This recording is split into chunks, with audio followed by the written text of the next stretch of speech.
Je profite de la présentation d'Anne-Marie qui fait la transition parfaite avec la mienne. Donc, je me présente, je m'appelle Sylvain et je suis un des cofondateurs de WineSpace. Donc, chez WineSpace, nous, on travaille le vin, la data et l'intelligence artificielle avec une expertise sur la data du goût du vin par l'exploitation des commentaires de dégustation. Voilà, donc, d'où le titre de ma présentation, comment exploiter les commentaires de dégustation grâce à l'intelligence artificielle. Et du coup, quelles données on va pouvoir en tirer et pour quels bénéfices, quelles applications. Et là, ça va rejoindre, je pense, complètement la thématique de ce webinaire. Alors, pour faire un petit peu une petite introduction, les commentaires de dégustation, pourquoi c'est intéressant? Ici, j'ai titré des données au potentiel inexploité. Les commentaires de dégustation, c'est intéressant parce que déjà, à l'intérieur de ces textes, il y a plein d'informations sur le goût du vin. Un commentaire de dégustation, c'est une retranscription textuelle, finalement, du ressenti du dégustateur.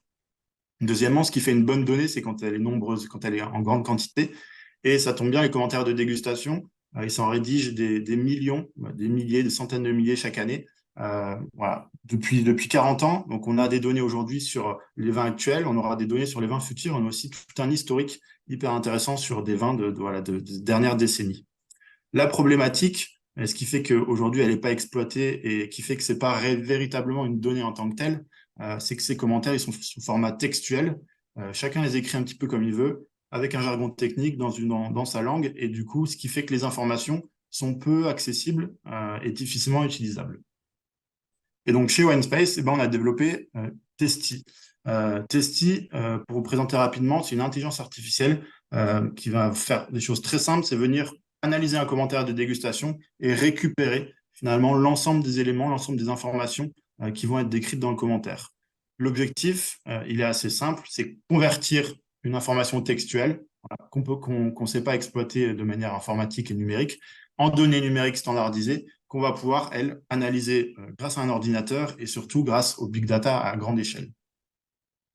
Pour rendre ça un petit peu plus concret, je vous ai mis ici un exemple du traitement qu'on fait sur les commentaires. Voilà, ça va un petit peu aussi démystifier. Quand on va parcourir ce commentaire, l'idée, c'est de venir identifier des éléments clés et l'ensemble des mots qui vont graviter autour de ces concepts-là. On va venir vraiment comprendre le contexte général de la phrase pour avoir une vision précise des informations qui sont données. Si on vient juste récupérer le mot tanin, ok, on va savoir qu'on nous parle de tanin, mais qu'est-ce qu'on nous dit sur les tanins? On va avoir une vision vraiment très, très imparfaite. Là, nous, on va venir récupérer tanin, mais aussi les adverbes, les adjectifs, donc finement extraits. Et ça va vraiment nous donner une information de qualité sur les tanins. Ici, une information qualitative, du coup, positive sur les tanins. Une fois qu'on a fait ces extractions, on va transformer ça en data. Donc, je vous passe les détails, on projette dans un espace vectoriel l'ensemble des caractéristiques et ça va nous donner des datas qu'on va pouvoir analyser avec chaque vecteur qui va représenter un paramètre du vin. Une fois qu'on a transformé ces textes en données, c'est là où ça devient hyper intéressant. Et au niveau des applications possibles, la première, c'est sur la connaissance du goût d'un vin, du goût d'une appellation, du goût d'un cépage. On va pouvoir venir synthétiser 5, 10, 100, 1000 commentaires sur un vin, sur un ensemble de vins, et puis avoir une vision générale, une tendance globale du fil de ce vin. Et donc ça, c'est un intérêt particulier, c'est que ça va gommer un petit peu la subjectivité qu'il y a dans chaque dégustation. Le deuxième aspect, on va pouvoir comparer des vins, on va pouvoir chercher des vins aussi avec des profils spécifiques. Ça, c'est assez intéressant pour nos clients qui sont importateurs, qui vont pouvoir en fait faire leur cahier des charges. Ils cherchent des vins avec telle origine, tel prix, telle couleur et également tel goût. Et grâce aux données Testy, on va pouvoir chercher dans une base de données les vins qui répondent exactement et du coup automatiser une partie du sourcing produit. Segmenter des gammes de vins. Voilà, on imagine qu'on a l'ensemble des vins de Bordeaux. Dans les vins de Bordeaux, il y a différents profils qui se dégagent. Et on va pouvoir faire du clustering et dégager les typologies de vins qui peuvent se présenter. Enfin, une dernière étape sur laquelle on n'a pas encore travaillé, mais c'est sur l'évolution du goût du vin. Grâce à toutes ces données, chaque commentaire a une date de dégustation, donc on sait à quel âge le vin a été dégusté. Et avec le big data, on est capable de réécrire l'histoire de chaque arôme, de l'acidité, des tanins, de la puissance, et voir comment tout ça évolue et essayer de dégager des tendances. Les données Testy, enfin, elles sont intéressantes aussi quand on va venir les coupler, et là, ça rentre complètement à la thématique du jour, c'est que ces données-là, on va pouvoir les coupler à des données consommateurs, par exemple, à des historiques d'achat, et ainsi identifier les préférences gustatives d'un consommateur. On va les coupler à des données marché, essayer de comprendre la structure, l'appétence de différents marchés pour tel type de vin. Au niveau de la production, eh ben, on va pouvoir analyser l'impact d'une levure, d'une barrique sur le profil produit, donc en suivant l'évolution de la vie du vin. Et quelque chose un petit peu plus anecdotique, mais assez intéressante pour la production, c'est qu'on va aussi pouvoir analyser la sensibilité de chaque guide, de chaque critique, et être capable de cibler un petit peu mieux les prescripteurs à qui on va envoyer son vin pour un petit peu maximiser ses chances d'avoir voilà, des bons commentaires, des bonnes données.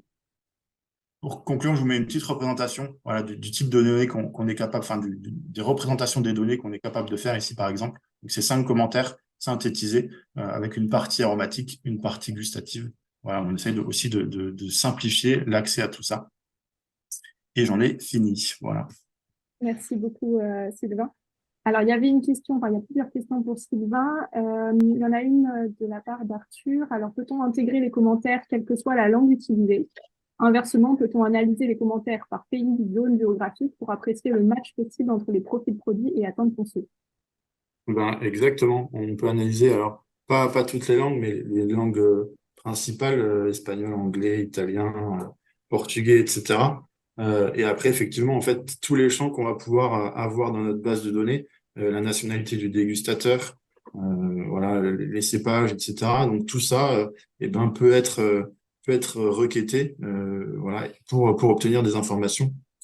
Et donc, typiquement, voilà, essayer de comprendre quel est, comment sont perçus, par exemple, les vins de Bordeaux en Asie, en Amérique du Nord, etc. Quels sont les éléments, les points forts finalement qui sont mentionnés, qu'est-ce qui leur plaît dans le vin? C'est l'acidité, c'est les tanins, c'est les arômes, et qu'est-ce qui leur déplaît? Donc tout ça, en fait, c'est des choses qu'on est capable de faire ressortir, de récupérer, de faire ressortir et d'analyser grâce à ces données-là, en fait. Ok, merci. Et il y a une autre question. Quelle est la plus-value par rapport à Vivino? Eh ben, la grosse plus-value, c'est que nous, on analyse uniquement des commentaires de dégustation de professionnels ou, entre guillemets, d'amateurs éclairés. L'idée, c'est d'avoir des gens qui sachent mettre des mots sur ce qu'ils ressentent en bouche. Donc, c'est pour ça que je fais aussi la distinction, voilà, pas que des professionnels, mais des gens qui sont capables d'exprimer avec des mots, avec un certain jargon aussi, parce que le jargon permet aussi de bien identifier les caractéristiques du vin. Et donc voilà, la grande distinction, c'est qu'on récupère des données de professionnels. Et je l'ai pas dit dans ma présentation, nous, les informations qu'il y a dans les textes, on essaye de les retranscrire le plus fidèlement possible en données numériques. Et du coup, ce qui fait la qualité de nos données, c'est vraiment la qualité du commentaire et la qualité des textes qui sont rédigés. Voilà, donc c'est hyper important qu'on ait à la fois des gens qui sachent mettre des mots sur ce qu'ils ressentent et des données de qualité. Merci beaucoup. Alors, je prends une dernière question et puis après, je te laisserai répondre peut-être aux autres via le chat. Il y a quelqu'un qui demande aujourd'hui quels sont tes clients? Est-ce que c'est des viticulteurs? Est-ce que c'est des interprofessions? Enfin voilà. Est-ce que tu peux...